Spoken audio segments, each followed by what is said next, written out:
ഇന്നത്തെ യാത്ര തിരുപ്പതിയിലേക്കാണ്.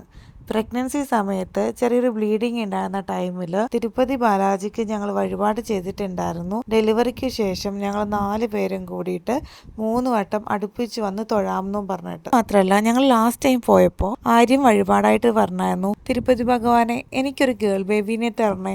ഗേൾ ബേബീനെ തന്ന അടുത്ത വട്ടം ഞാനും അച്ചായിയും ബേബിയും കൂടി വന്ന് മുട്ടയടിക്കാമെന്ന്. അപ്പോൾ ഈ 2 വഴിപാടിന് വേണ്ടിയിട്ടാണ് ഞങ്ങളിപ്പോൾ പോകുന്നത്. Ernakulam to Tirupati first AC കൂപ്പയാണ് നമ്മൾ പ്രിഫർ ചെയ്തത്. ഒരു ഓവർനൈറ്റ് ജേർണി ഉണ്ട്. ബ്രസ്റ്റ് ഫീഡിങ് ടൈം ആയതുകൊണ്ട് തന്നെ ഫസ്റ്റ് AC കുറച്ചുകൂടി കംഫർട്ടബിൾ ആയിരുന്നു. നമ്മൾ എപ്പോൾ തിരുപ്പതി പോയാലും സ്റ്റേ ചെയ്യുന്നത് തിരുമലയിലായിരിക്കും. തിരുമലയിൽ സ്റ്റേ ചെയ്തിട്ട് അവിടുന്ന് തന്നെ ബസ് സർവീസ് ഉണ്ടാവും. തിരുപ്പതി എത്തിയിട്ട് ആദ്യം നമ്മൾ ചെയ്തത് മുട്ടയടിക്കാൻ വേണ്ടിയിട്ടായിരുന്നു. അതും ഞാൻ വളരെ സർപ്രൈസ്ഡ് ആയി പോയത്, അമ്മാള് കരയണ്ട, ചേട്ടായി ആദ്യം മുട്ടയടിക്കാം, അപ്പോൾ പിന്നെ അമ്മാളൂന് മുട്ടയടിക്കുമ്പോൾ കരയില്ല എന്ന് പറഞ്ഞിട്ട് ആര്യനാണ് ആദ്യം തന്നെ ഇരുന്നത്, ഞാൻ മുട്ടയടിക്കാന്ന് പറഞ്ഞിട്ട്. അത് എന്നെ വളരെ ഹാപ്പി ആക്കി. സുബതം എൻട്രി വഴിയാണ് നമ്മൾ അകത്തേക്ക് കയറിയത്.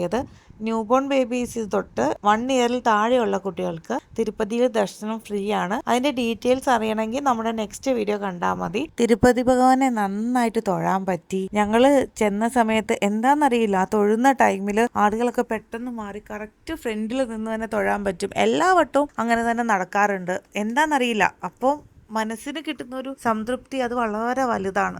തിരുപ്പതി ഭഗവാനെ തൊഴുത് അന്നപ്രസാദമൊക്കെ കഴിച്ച് ഞങ്ങളിതാ മലയിറങ്ങാണ്. അവിടുത്തെ അന്നപ്രസാദം വളരെ ഫേമസ് ആണ്. 3 നേരവും നല്ല സ്വാദിഷ്ടമായിട്ട് നല്ല ക്ലീൻ ആയിട്ടുള്ള രീതിയിലാണ് അവിടെ ഫുഡ് കൊടുക്കുന്നത്.